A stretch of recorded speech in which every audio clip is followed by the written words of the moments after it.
صالح عناصر نادي يونغ افريكانز التنزاني. كان فيه دفع من الخلف، اتصور بانه صحيح. خلينا نشوفوا الاعاده ونشوفوا الدفع وقرار الحكم المباراه بان يصفر ركله جزاء لصالح عناصر نادي يونغ افريكانز. اعطونا الاعاده. هاي الكره وهاي اللعبه.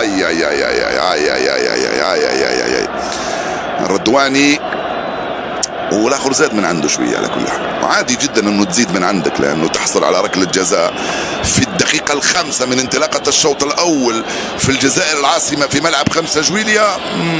والله ترمي روحك من الطابق الخامس حتى تحصل على ركله جزاء، يعني عادي جدا.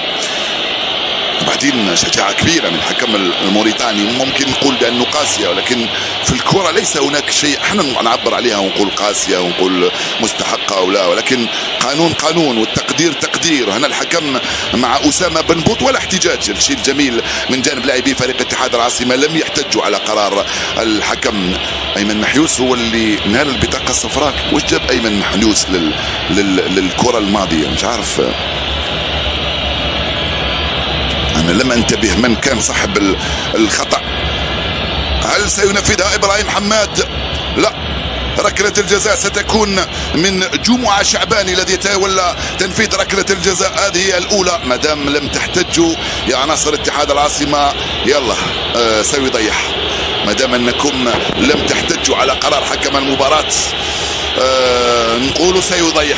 اللاعب جمعة شعباني لاعب الكونغولي من امام الحارس اسامة بن بوط الذي سيدشن دعوته الاولى للمنتخب الجزائري الاول.